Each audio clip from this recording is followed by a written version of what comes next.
Ôi, ní chỉ ấy nắng, ní chỉ than hiệp ấy tớ. ប្រហែលជាជួបបញ្ហាយរំខ្យល់ហើយម៉ាក់កុំបារម្ភអី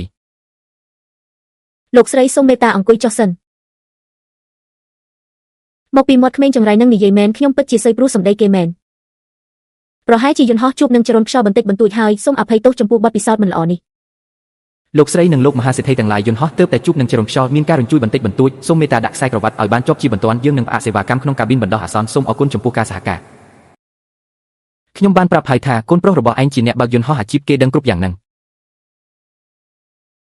អ្នកទាំងពីរមិនអាចនៅស្ងៀមបានទេអីចង់ឲ្យខ្ញុំបាត់បង់ការងារមែនទេ ម៉ាក់ខ្ញុំមិនបាននិយាយលេងទេប្រញាប់ឲ្យខ្ញុំទៅបន្ទប់បើកយន្តហោះដើម្បីជួយមនុស្សទៅ មានតែអ្នកបើកយន្តហោះទេដែលអាចចូលទៅក្នុងបន្ទប់បើកយន្តហោះបាន ខ្ញុំគឺជាអ្នកបើកយន្តហោះជើងហោះហើរ835មួយនេះ model 7.8 មានបទពិសោធន៍ហោះហើរ1739 ដង ចេញលូគឺឯងមែនទេដែលបង្រៀនឆានចិនឲ្យចេះបង្កបញ្ហាអញ្ចឹង មិនមែនខ្ញុំទេប៉ាគ្រោះថ្នាក់ហៀបនឹងកើតឡើងហើយម៉ាស់អុកស៊ីសែននឹងធ្លាក់ចុះមកឥឡូវនេះហើយ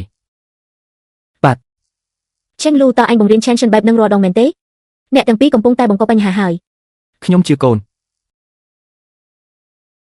សូមអ្នកទាំងអស់គ្នាកុំបារម្ភអីរាល់ថ្ងៃមានមនុស្សរាប់លានអ្នកធ្វើដំណើរតាមយន្តហោះត្រូវបានគេចាត់ទុកថាជាមធ្យោបាយធ្វើដំណើរដែលមានសុវត្ថិភាពបំផុត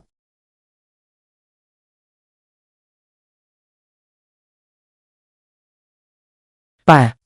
សម្ពាធក្នុងកាប៊ីនកំពុងតែធ្លាក់ចុះហើយប្រញាប់ដកដង្ហើមតាមម៉ាស់ទៅ